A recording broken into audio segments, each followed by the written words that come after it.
Hello guys, welcome to RP academy. So दोस्तों, आज हम लोग यहाँ पर एक नया टॉपिक स्टार्ट कर रहे हैं जिसके रिगार्डिंग यहाँ पर आप लोगों को पता है काफी सारे क्वेश्चंस वगैरह इस तरह के टॉपिक्स में आ जाते हैं। तो चलिए स्टार्ट करते हैं। आज का पहला टॉपिक हमारा क्या है? डेट सर्विस कवरेज रेशियो, जो कि चैप्टर 4 रहेगा आपके प्रोजेक्ट फाइनेंस में।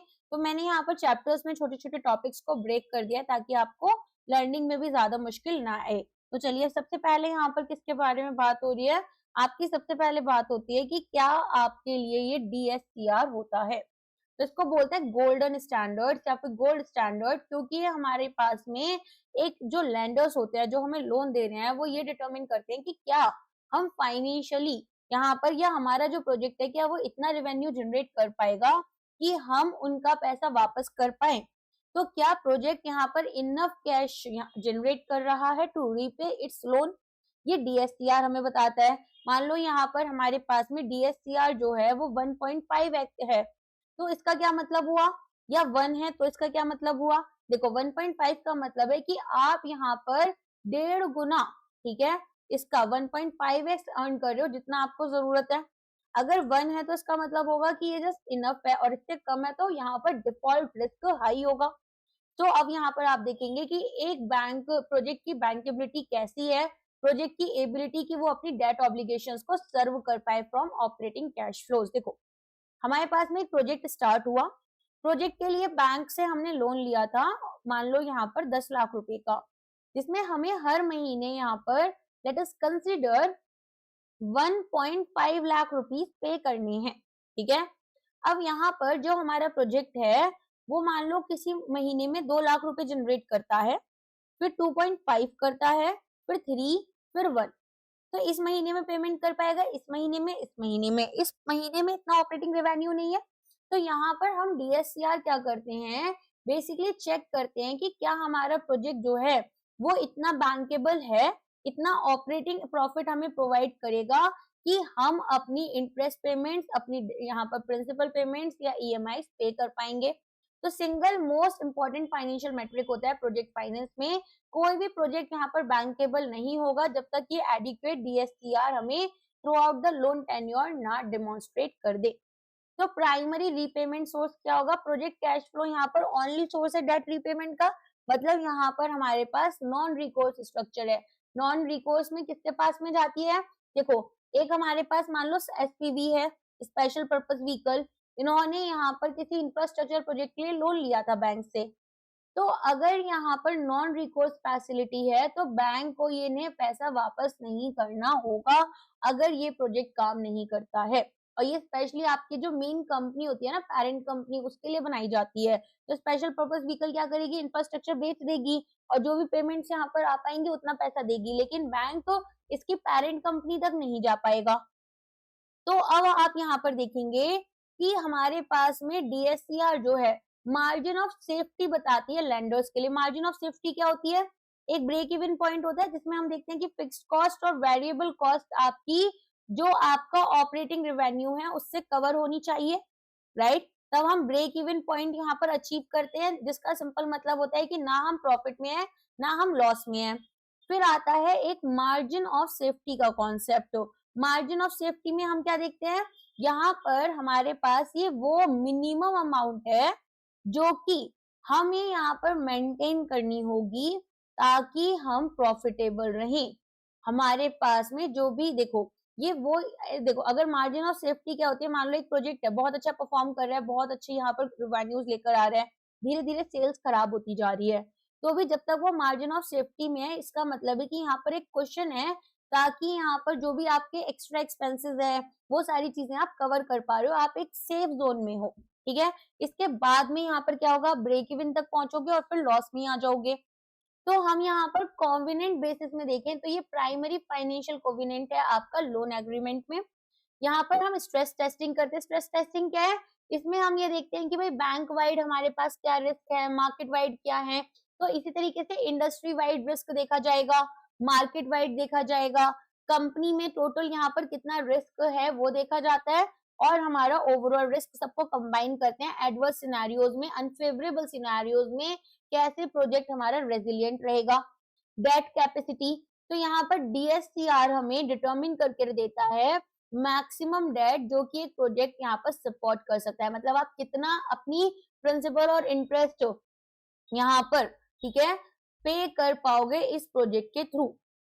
तो फॉर्मूला क्या है, डीएससीआर में प्रॉफिट आफ्टर टैक्स, डेप्रिसिएशन क्योंकि नॉन कैश एक्सपेंस है, इंटरेस्ट आपको पे करना ही है, वही यहाँ पर डेट का पार्ट होगा, और अदर नॉन कैश चार्जेस। तो यहाँ पर प्रिंसिपल प्लस इंटरेस्ट, तो ये आपके पास क्या बना, एबिटा बन गया। तो एबिटा में हम क्या देखते हैं, एबिटा में हम देखते हैं earning before interest tax and depreciation, जो कि एक्चुअल कैश जनरेशन बताता है। और डेट सर्विस में हम टोटल लोन पेमेंट देखेंगे, प्रिंसिपल भी और इंटरेस्ट भी। समझ में आ गया। तो यहाँ पर हमारे पास में न्यूमरेटर में कैश जो अवेलेबल है डेट सर्विस के लिए, ऑपरेटिंग कैश फ्लो हमारा, ऑपरेटिंग रेवेन्यू जिसे हम बोलते हैं। फिर हमारे पास प्रॉफिट आफ्टर टैक्स, जब हमने यहाँ पर अपना डेप्रिसिएशन, इंटरेस्ट, राइट, सब कुछ पेमेंट कर दी। डेप्रिसिएशन आपके पास नॉन कैश एक्सपेंस है जो कि हम वापस ऐड करेंगे प्रॉफिट हमारा आफ्टर टैक्स में। इंटरेस्ट क्योंकि हमें पे करना है। अमोर्टाइजेशन, राइट ऑफ्स अगर आपने किया, अमोर्टाइजेशन क्या है यहाँ पर, जो आपने इंटेंजिबल एसेट्स के ऊपर टैक्स पे किया है उसको अमोर्टाइजेशन, सॉरी, आपने जो यहाँ पर जैसे डेप्रिसिएशन होता है टेंजिबल एसेट्स के लिए, अमोर्टाइजेशन होता है इंटेंजिबल के लिए, ठीक है। और राइट ऑफ में क्या होगा कि आपने यहाँ पर इसको अपना एक एक्सपेंस दिखाया है, प्रोविजनिंग की हुई थी, एक्सपेंस दिखाया अपनी बैलेंस शीट में, इसको भी वापस ऐड करोगे। और डिनोमिनेटर में total debt service obligation, principal क्या है और इंटरेस्ट क्या है। तो यहाँ पर ये हमारे पास में फॉर्मूला जो है वो बनकर आ जाता है। आगे समझ में। तो अब यहाँ पर एबिटा में operating profit before non cash charges और फाइनेंसिंग कॉस्ट देखने के लिए मिलेगा। कैसे निकालेंगे, रेवेन्यू में से ऑपरेटिंग एक्सपेंसेस को माइनस करेंगे, इंटरेस्ट, डेप्रिसिएशन और टैक्स। प्रिंसिपल, शेड्यूल्ड अमोर्टाइजेशन होगा लॉन्ग टर्म डेट का। शेड्यूल्ड अमोर्टाइजेशन, एक अमोर्टाइजेशन होता है जो कि डेप्रिसिएशन की तरह होता है, एक अमोर्टाइजेशन शेड्यूल होता है। शेड्यूल्ड अमोर्टाइजेशन का मतलब होता है कि आपको किस तरह से पेमेंट करनी है। तो मान लो यहाँ पर किसी ने लोन लिया है ना, तो लोन में हमारे पास प्रिंसिपल और इंटरेस्ट कंपोनेंट दोनों जाती है। तो हम क्या करते हैं, एज अ बैंक इंटरेस्ट पहले चार्ज करते हैं। देखो, प्रिंसिपल और इंटरेस्ट जाएंगे दोनों, हर ईएमआई में आप दोनों पे कर रहे हो, लेकिन पहले कुछ महीने में आपके पास में जो इंटरेस्ट होता है उसका कंपोनेंट बड़ा होता है और जो प्रिंसिपल होता है उसका कंपोनेंट छोटा होता है। धीरे धीरे यहाँ पर इंटरेस्ट कंपोनेंट आपका कम होता जाता है और प्रिंसिपल कंपोनेंट बढ़ता जाता है। तो ये हमारे पास में लॉन्ग टर्म डेट के लिए बनाते हैं। फिर फ्रॉम लोन अमोर्टाइजेशन शेड्यूल हम इसे क्रिएट करते हैं। इंटरेस्ट की बात करें तो इंटरेस्ट आपके सभी आउटस्टैंडिंग डेट पर बनेगा, outstanding principal into interest rate. अब यहाँ पर आती है बात आपकी एवरेज डीएससीआर और आपके मिनिमम डीएससीआर। तो डीएससीआर क्यों इंपॉर्टेंट है ये समझ में आया, क्योंकि केवल प्रोजेक्ट कैश कर पाते हैं हम कि भाई कितना कैश है जो हमारे लोन को पे कर पाएंगे। सेफ्टी मार्जिन थी, डीएससीआर की लिमिट्स हमारा बैंक सेट कर पाता है। वर्स्ट केस सिनेरियोज में हम इसको यूज कर ये डिसाइड करते हैं कि कितना लोन हमें देना चाहिए, राइट। तो अब यहाँ पर एवरेज और मिनिमम में क्या डिफरेंस होता है, एवरेज आपकी ओवरऑल परफॉर्मेंस देखेगा और मिनिमम देखेगा कि वर्स्ट ईयर में आप मिनिमम कितना अमाउंट अपना रिकवर कर पाओगे, ठीक है। तो बैंक किसके ऊपर फोकस करता है, बैंक करता है मिनिमम के ऊपर। जैसे आपको मैंने अभी एग्जांपल दिया था, ये वाला एग्जांपल, तो ये जो 1 था ये मिनिमम था, बैंक यहाँ फोकस कर रहा है और यहाँ से हम एवरेज निकाल लेंगे 4 महीने का, राइट। तो अब आ जाओ यहाँ पर minimum ratio over entire loan life. Overall debt service capacity हमारी कितनी है, सेकेंडरी इंपॉर्टेंस लेंडर्स के लिए रहेगी। मिनिमम वाले में लोएस्ट डीएससीआर किसी एक सिंगल ईयर में, एक बॉटलनेक ईयर जो वर्स्ट केस यहाँ पर चल रहा है, सब कुछ खराब थे, कोविड-19 आया था, मोस्ट क्रिटिकल थ्रेशोल्ड इंडिकेट करते हैं वीकेस्ट पॉइंट आपके कैश फ्लोज में क्या है। प्राइमरी फोकस होता है कॉवेनेंट ट्रिगर्स हम यहाँ पर लेकर चलते हैं। मान लो 1 साल था आपके पास में, इसको एक एग्जांपल से समझते हैं, एक सेकेंड दो। अब मानकर चलो कि हमारे पास 3 साल है, ठीक है। अब ईयर 1, ईयर 2 और ईयर 3, एक में इतना डीएससीआर है, इसमें इतना, इतना इसमें, ठीक है। अब ये मिनिमम डीएससीआर वाला टाइम हो गया आपका। और अगर मैं लेकर चलूं एवरेज डीएससीआर तो वो हमारे लिए ठीक ठाक निकल कर आएगा, इट विल बी गुड। लेकिन मिनिमम में 1.10 है जो कि वीक है, तो बैंक यहाँ पर 1.10 के हिसाब से जाएगा। क्यों, क्योंकि लोन आपका डिफॉल्ट कब होता है, वीकेस्ट ईयर में, ना कि एवरेज ईयर में, ठीक है। तो ये आपको याद रखना है। सो हमारे पास में किसी देखो जब बुरा समय होगा तभी तो हमारा जो भी काउंटर पार्टी लोन लेती है वो आपके डिफॉल्ट करेगी पेमेंट्स पर। सो लेंडर्स फोकस करते हैं मिनिमम डीएससीआर पर, then average DSCR. Bottleneck year lowest DSCR वाला आपको हाईएस्ट रिस्क बताता है। अब ये मैटर क्यों करता है? क्योंकि पीरियड ऑफ हाईएस्ट वल्नरेबिलिटी दिखाएगा। अगर ये 1x से नीचे चला गया किसी ईयर में तो बैंक तो अपनी डेट ऑब्लिगेशन फुलफिल कर ही नहीं पाएगा। और कोवेनेंट्स जो होते हैं वो आपके मिनिमम डीएससीआर पर बेस्ड होते हैं। स्ट्रेस टेस्टिंग में आप मेंटेन करते हो मिनिमम डीएससीआर अबव थ्रेशोल्ड।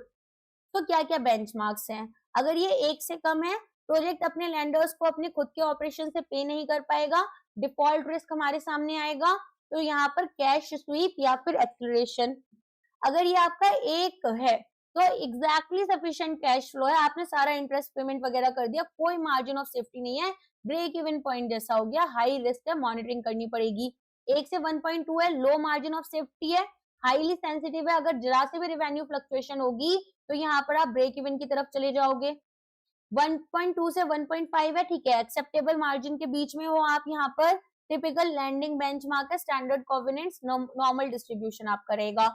अगर 1.5x से ज्यादा है मतलब आप यहाँ पर अच्छा खासा कमा लेते हो, ठीक है, आराम से अपना डेट वेट पे कर लोगे और फिर भी अच्छा खासा रेवेन्यू आपके पास बच जाएगा, रिलैक्स रह सकते हैं, हायर डिस्ट्रीब्यूशन है। अब आ जाओ क्या क्या हमारे लैंडर्स की रिक्वायरमेंट होती हैं। देखो बैंक व्यू में लेस देन 1 आपका रिजेक्ट करना होता है, इक्वल टू 1 में रिस्की, 1 से 1.2 में स्ट्रिक्ट कंडीशन, 1.2 से 1.5 स्टैंडर्ड होता है और 1.5 से ज्यादा कंफर्टेबल होता है, ठीक है। तो ज्यादातर प्रोजेक्ट्स में हमें 1.2 से 1.3 तक मिनिमम डीएससीआर के साथ हम जाते हैं। अब यहाँ पर किसके बारे में बात हो रही है? लैंडर रिक्वायरमेंट्स के बारे में, कि अगर मान लो प्रोजेक्ट रिस्क प्रोफाइल है तो हायर रिस्क प्रोजेक्ट्स में हायर डीएससीआर चाहिए हमें, ठीक है। मतलब यहाँ पर फिर हम ये सोचेंगे कि भाई रिस्क ज्यादा है तो इनिशियल से ही अपना पैसा जो है वो ज्यादा से ज्यादा कवर कर पाए तो ज्यादा रिवेन्यूज मिल जाए। रिवेन्यू सर्टेनिटी, अब जैसे परचेज पावर एग्रीमेंट प्रोजेक्ट्स है, हाई सर्टेनिटी है, पहले से पता है कि भाई जिसने भी यहाँ पर ये एग्रीमेंट साइन करा है वो पावर प्लांट को पैसा देगा, अब डिमांड हो या ना हो। तो यहाँ पर लोअर डीएससीआर भी एक्सेप्ट कर लेंगे। मर्चेंट प्रोजेक्ट्स हैं तो हायर डीएससीआर हमें चाहिए, ठीक है। एसेट अगर आपका ब्राउन फील्ड है, कम रिस्क है, लोअर डीएससीआर, ग्रीन फील्ड में हाई रिस्क है, हायर डीएससीआर, डेट का टेन्योर जितना लंबा होगा उतना हायर डीएससीआर चाहिए।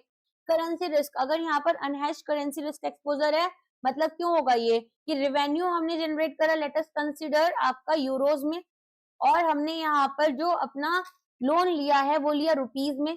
तो अगर इस तरह से आपके पास में हो सकता है कि रुपीज से यूरोज में कन्वर्जन कराने में हाई रिस्क आ जाए, तो अनहेज्ड फॉरेन करेंसी एक्सपोजर हुआ तो हायर डीएससीआर। अगर आपने फॉरवर्ड एग्रीमेंट साइन कर रखा है बैंक के साथ तो चिल है।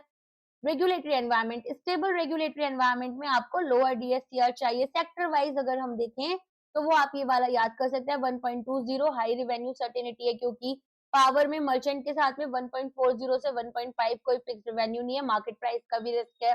टोल रोड्स में 1.30 से 1.40 ट्रैफिक रिस्क होता है, टोल कलेक्शन रिस्क होता है। आपने देखा होगा किस तरह से इंडिया में लोग कभी कभी पॉलिटिशियंस नहीं देते हैं, या फिर आपके जो लोकल एरिया के लोग हैं वो तो ऑफकोर्स में मना कर देंगे, वो तो गवर्नमेंट ने रूल भी बना दिया है। तो बहुत सारी चीजें होती हैं। टोल रोड्स, यहाँ पर हाइब्रिड एन्युटी आपका है, या फिर आपके पास में 1.20 1.30 जाएगा fixed government annuity, lower risk है। पोर्ट में आपके पास में ग्लोबल ट्रेड साइकिल सेंसिटिविटी है, अच्छी जाएगी, तो यहाँ पर आपको अच्छे रेवेन्यूज मिलेंगे। गैस पाइपलाइन में 1.25 से 1.3 है, जिसमें कि रेगुलेटेड आपका ये चलता है, ठीक है। तो हमारे पास में इस तरीके से अलग अलग आपको इन्हें देखने के लिए मिलते हैं। एयरपोर्ट्स का है, टेलीकॉम टावर्स का है। अब आ जाओ कुछ कैलकुलेशंस पर, ये तो आप खुद से भी स्टडी कर सकते हो वीडियो पॉज करके। सबसे पहले यहाँ पर डीएससीआर कैलकुलेशन में लोन अमाउंट दे रखी है 10,000 लाख की, इंटरेस्ट रेट हमें दे रखा है 12%, लोन का टेनोर दे रखा है 10 साल का, एनुअल एपिडिटा दे रखा है आपको 2,500 लाख का। अब यहाँ पर जो कि 5% एनुअली ग्रो कर रहा है, और टैक्स रेट आपको दे रखा है 25%, ठीक है। पहले साल के लिए आप इंटरेस्ट कैलकुलेट करोगे 12% ऑफ 10,000, दैट इज 1200, और टोटल पेमेंट आपके पास कितनी होगी? 1,000 रुपए प्रिंसिपल जाएगा और इंटरेस्ट जाएगा 1200। फिर आपके पास में टोटल डेट सर्विस आपको इतने अमाउंट का करना होगा। फिर आप आते हैं ईयर 2 में।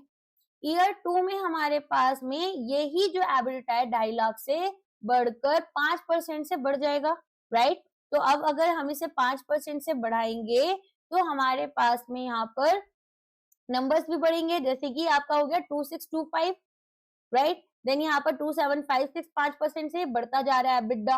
उस हिसाब से ही आपका प्रिंसिपल तो यहाँ पर फिक्स रखा है इन्होंने, और इंटरेस्ट कंपोनेंट चेंज होता जा रहा है, कम होता जा रहा है। फिर हमारे पास इस तरीके से टोटल डेट जो है वो हम यहाँ पर पे कर रहे हैं, ठीक है? तो ये आप देख सकते हैं कैसे धीरे धीरे इंटरेस्ट कंपोनेंट आपका अमोर्टाइजेशन शेड्यूल में कम होता जा रहा है। Total debt service coverage ratio भी आप यहाँ पर देख सकते हैं। तो ट्रेंड क्या रहा, सबसे पहले वो समझो।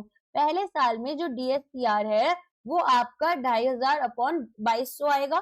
2500 अपॉन 22, तो टोटल डेट सर्विस हमारे पास में यहाँ पर 2200 है, तो इट विल बी DSCR 1.14, जिसका मतलब ये वीक में आएगी, है ना? अगर 1.2 से कम है तो वीक है, बैंक शायद रिजेक्ट कर दे या रिस्ट्रक्चरिंग के लिए बोले।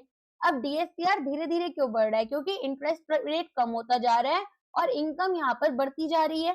तो हम देखते हैं कि भाई ईयर फर्स्ट में जहां 1.14 था, फिर 1.57 तक आ गया, यहाँ पर ये 3.46 तक आ गया, राइट? तो ये धीरे धीरे DSCR आपका बढ़ रहा है, इंटरेस्ट कंपोनेंट कम हो रहा है और ऑपरेटिंग रेवेन्यू भी 5% से बढ़ रहे हैं।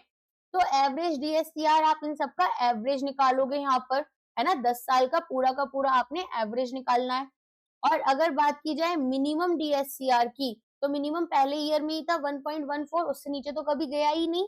तो ये हमारे पास में यहाँ पर आ जाएगा। तो बॉटलनेक ईयर 1 है। अब ये आपका टिपिकल से कम है, तो या तो बैंक लॉन्गर मॉरिटोरियम के साथ में इसको डिले कर देगी, रिस्ट्रक्चर करेगी, या डेट अमाउंट कम कर देगी, या इंटरेस्ट रेट्स कम कर सकती है, या बैक एंड पेमेंट स्ट्रक्चर लगा सकती है। बैक एंड पेमेंट रिस्ट्रक्चर में क्या होता है?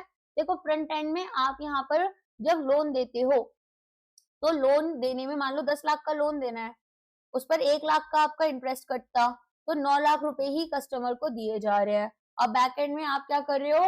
आप यहाँ पर अपनी EMI दे रहे हो। 10 लाख आपको एक साथ दे दिया बैंक ने, फिर धीरे धीरे यहाँ पर आप अपनी EMI के थ्रू पेमेंट करते हैं, ठीक है? समझ में आ गया? होपफुली क्लियर हो गया होगा। तो अगर DSCR को आपको इम्प्रूव करना है तो वो आप कैसे करेंगे?